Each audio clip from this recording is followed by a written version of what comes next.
Ladies and gentlemen, welcome to the $10 million studio. Let me say up top, this investigation will contain potential money laundering, unregulated offshore gambling, and worst of all, influencers. This is $1 million video. I just realized I spent $600,000 on watches. I lost $200,000 to 6ix9ine, $60,000 in private planes, $20,000 on hotels in Mexico, $100,000 on Rolex and cars. It feels good to be a winner. This is the first in a 6-part series in collaboration with Some Ordinary Gamers. It's exposing the secret world of unregulated offshore crypto gambling and how influencers have become filthy rich by being the gasoline on the fire, promoting it around the world and making it into the billion-dollar phenomenon it is globally. Now, I'll be honest, when I first started looking at this, I had no idea about any of that. The reason I'm actually here starts off the way all great stories start, with Twitter beef. All right, here's how this went down. I had been hearing for a while about how online unregulated crypto casinos were hiring some of the biggest influencers in the world to promote them and then would pay them for every fan they got to sign up. And not only that, every time their fans would lose money to the casino, the influencer would make a cut on those losses. Now, I thought this was insane, and I said, enough's enough. It's time to act. So I tweeted about it. Quote, just found out that the top gambling streamers are getting paid a percentage of their signups losses. So not only are streamers getting paid to promote gambling to their fans, they're literally incentivized for their fans to lose as much as possible. How do these people sleep at night? Now, normally I expect my tweets to go into the great void of Jack's armpit, but this time I guess one of those gambling streamers actually saw it and he responded. Steve will do it. Now I can't imagine why he felt singled out by my tweet, but he was off that I would accuse him of profiting off the losses of his fans. He told me, hey, you broke moron, do your research. ROOBET'S affiliate program has nothing to do with losing. It's about the bet. ROOBET is different than other gambling websites. Do your research, you broke moron, before you post like this publicly. Given his thoughtful response, I thought, hey, maybe I made a mistake. So I went back and checked ROOBET'S affiliate terms, and it turns out he's right. ROOBET doesn't give influencers a percentage of their fans' losses. ROOBET gives their influencers a percentage of the mathematical odds of their fans losing. This is straight from ROOBET'S page. Affiliates receive a commission of 5% of the mathematical house edge on all their referrals wagers, with that percentage increasing as the referrer climbs the tiers. And if you're thinking right now, wow, that sounds like basically exactly the same thing, it is the exact same thing, just with a little ethical distancing. It's kind of clever, actually, because now, instead of being directly tied to their fans' losses, they can plead innocent. They're still profiting from their fans, but, in that indirect economic percentage sort of way. It's kind of like saying, no, I didn't bomb those Syrian kids. I just sent the drone that did. It's the exact same thing. It just sounds a little bit better. But anyways, we fired back and forth a few times. He eventually deleted his responses. But something he said always stuck with me. And no, it wasn't the part about him sleeping very well at night, living in a penthouse, knowing that I change people's lives every day and I'm rich. It wasn't even, hey, you broke loser. It was actually this. Do your research, which is why this series now exists. And Steve Will Do It legally can't be mad about it because technically he's the one who asked for this. So, yeah, Steve, this one's for you. Now, I want to be clear, ladies and gentlemen, a small sense of vindictiveness is not why I'm telling you this story today. It is a small reason, okay? I'll admit that, but it would have never carried me through this investigation, which had so many dead ends. What actually hooked me and kept me going on this investigation was a single question. How is this video possible? It shouldn't exist. To explain what I mean, let's go to the board because I got to explain a little more about Steve Will Do It for a little context. Steve is a member of Nelk, an insanely popular YouTube channel known for their pranks, like trying to use Monopoly money at a casino. Kind of weird foreshadowing, to be honest. But they generally make fun, popular videos with a lot of money being thrown around. Cars being gifted, partying, that kind of thing. But the money I was seeing thrown around, specifically in Steve Will Do It's videos, was too much. It didn't make any sense. Like every video, it was private jets, buying exotic cars, giving away hundreds of thousands of dollars. And going off my experience with YouTube, I knew something was off. See, remember that video I mentioned, the $1 million one? It only had 4.3 million views. And in that video, he really does spend $1 million. This is $1 million video, I just realized. By contrast, the only other YouTuber in the world I know of that can afford that kind of spending is Mr. Beast, who regularly gets 50 plus million views on a video, and there's always a sponsor on those videos to recoup some of that cost. But here's the weird thing. On Steve's video, with 10 times fewer views, there's no sponsor. And that's how so many of his videos are. He's throwing around money like Mr. Beast, but he has a fraction of the views, and he's not sponsored. So it begs the question, where's this massive cash flow coming from? Is SteveWillDoIt the son of a Saudi prince?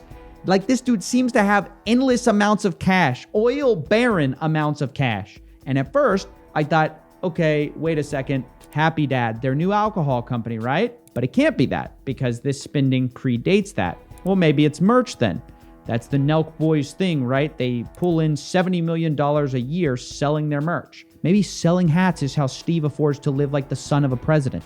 And I would have thought that, but right as I was about to give up, someone gave me a helping hand on a drunken live stream. Let's bring down the board here. I have figured out other ways to make money. So I'm not big because I feel like a baller right now. I don't take private planes. I don't buy $300,000 watches. I don't buy whatever. But today I just bought a $200,000 Sprinter. It's badass. It's like I don't do that. I'm selling t-shirts, dude. It's actually impossible. I've figured out I've gotten financial advice, this and that, from my two buddies. They've helped me out. So it's like they own WizUp. So it's like they've helped me make so much money to where I don't even want anything. Wow. When I saw this, I thought to myself, is this guy confessing? He talks about getting financial advice from someone that changed his life. Like, from who? Who is it, Steve? Help us. Is it Warren Buffett? Did you get advice from Max Kaiser? I mean, honestly, from the way he's talking, whatever this magical financial advice is, it dwarfs Nelk's merch business. It's like I don't do that. I'm selling t-shirts, dude. It's actually impossible. So what is this financial secret? What is this knowledge? Immediately, I started hunting around. At first, I couldn't find much. Just more evidence that SteveWillDoIt, of all people, is more loaded than possibly any other YouTuber in the world right now. Just watch this answer to a question about finances from Steve-O's podcast. What is your mission? To be a billionaire. You're gonna be a billionaire. All right. To be a billionaire, yeah. Do you have a timeline for that? 3 to 5 years. 3 to 5 years? Damn. What? Wait a second. 3 to 5 years? He's not even saying that ironically or as a joke. He's like, yeah, what, 3 to 5 years? I don't know. I mean, whatever secret way he's talking about making money earlier, the kind of wealth that's impossible selling merch, that must be what we're missing here, the missing link. And I wasn't making much progress finding out how he was doing it. I realized I had to focus up. I got to set my ego aside. I got to make a change.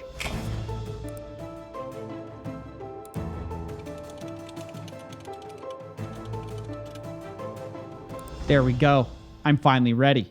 What happened next was kind of hard to stomach. I spent the next several days watching enough SteveWillDoIt content to make my eyes bleed. But finally, all my work paid off. I finally found the episode where Steve once again mentions his friend who made him so much money. Alfonso has helped me a lot, with some financial like making good financial moves, money moves. I'm forever grateful for him, and I'm gonna gift him a Richard Mille. It's so unique. He has a bunch of Richard Milles, but this one's like a unique one. Okay, so we actually learned something here. One, this Alfonso guy, Steve's special friend who helped him, he must be loaded, right? Because if he has a collection of Richard Mille watches that regularly cost hundreds of thousands of dollars individually, a collection would mean he's at least worth several $1 million minimum. Now at this point, I'm imagining several different possible candidates for this mentor of Steve's. Obviously, Tai Lopez being the first one. But I was completely wrong. The financial wizard behind the curtain is shockingly young. So this is Alfonso. And Wait, this guy? He looks like your average frat bro in his mid-20s. But even as that was like breaking my brain, things started to make even less sense. Pay attention to what he calls Alfonso just a bit later in this clip. I'm going to let it play for a bit. And this is Doom. 100% of the time, 365 days of the year, he wears a full send / SteveWillDoIt's / Happy Dad shirt. And Alan, 90... Whoa. Did you catch that? He calls him Alan! And Alan... And he does it again later, too. This is Alan's beautiful girlfriend. Alan again. Huh. Why would SteveWillDoIt mislabel his friend? To find out, I called up a friend of mine who's been digging into this, the third eye himself, because we need to get to the bottom of who this mystery man is. Philion, thanks so much for taking the time. I know you've been looking into this. Who is this Alfonso guy? Or Alan, whoever it is? All right, so I tracked it all down. His name is Alan. He's a 25-year-old multi-millionaire running the Los Angeles social media scene. He owns both Roobet and Wizza. You know Roobet, right?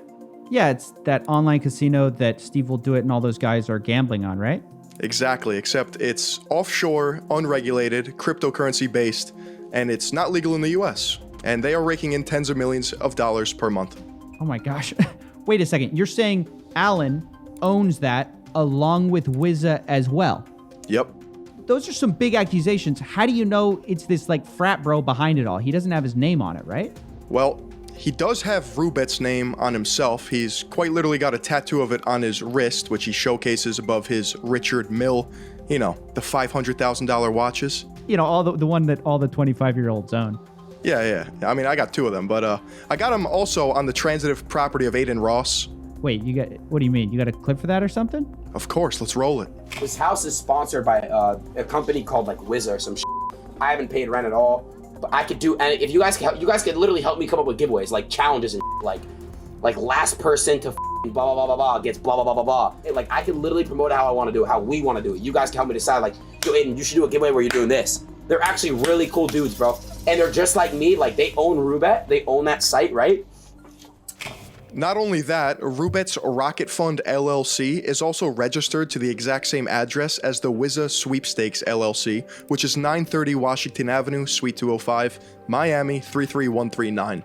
Holy shit. It is the same guys. So when SteveWillDoIt's talking about his friend who owns Wizza helping him out financially in life, he's talking about Roobet? Yep, he's talking about Alan. And not only that, this guy Alan used to be part of the CSGO gambling scene back in the day under the name Arrow1738 until he shut down his YouTube channel with 40,000 subscribers, and now, since then, he's tried to stay in the dark. It's the same scam all over again. Exactly. All right, I know that's been a lot, so we're going to recap real quick. So SteveWillDoIt is like insanely loaded because of this guy whose name is Alfonso, but not Alfonso because that's actually an alias. His name is Alan, and he owns a sketchy giveaway company called Wizza, but also Roobet, which is an online gambling casino, which obviously gives us some context to why SteveWillDoIt is defending Roobet so hard on Twitter. This is his golden goose. This is where his money is coming from. In fact, remember that $1 million video? I think we finally have the answer to that. It may not have been sponsored, but watching it again, there definitely was a sponsor in that video. This is definitely our guy. He's the reason for this lavish spending. But I also realized that this story might be bigger than just Steve. Yes, he's loaded, and I'm determined to find out how much money he's making from getting his fans to gamble at offshore, unregulated casinos. But there are many other influencers also promoting Roobet. You've got Nelk, Aiden Ross, Logan Paul's friend, Banks, and you also got Wizza. How does that play into this sketchy giveaway company? And what about Alfonso? There's just so much here. I think I got to make a call, honestly. All right, Mood, I'm passing this off to you. We need to do more research about Roobet. How does it work? How do you get paid? What's going on with all these LA influencers? Oh, brother, I'm already on it. Look at this. Look at the stuff I already found. Wait, what the hell is this? Yo, Aiden, can you show me how to hop like a kangaroo while he's iced? Bro, why do you want me to do that, Howie? You're fucking weird as fuck, bro. Damn, okay. Getting by and I ain't got no bands, okay. Try your best but you won't understand, okay. You can't relate. This part of the story, then Japan away. I don't got a penny in my debit card. I swear if I want it, then I'ma get it. It's like, but things will be different if I was bald.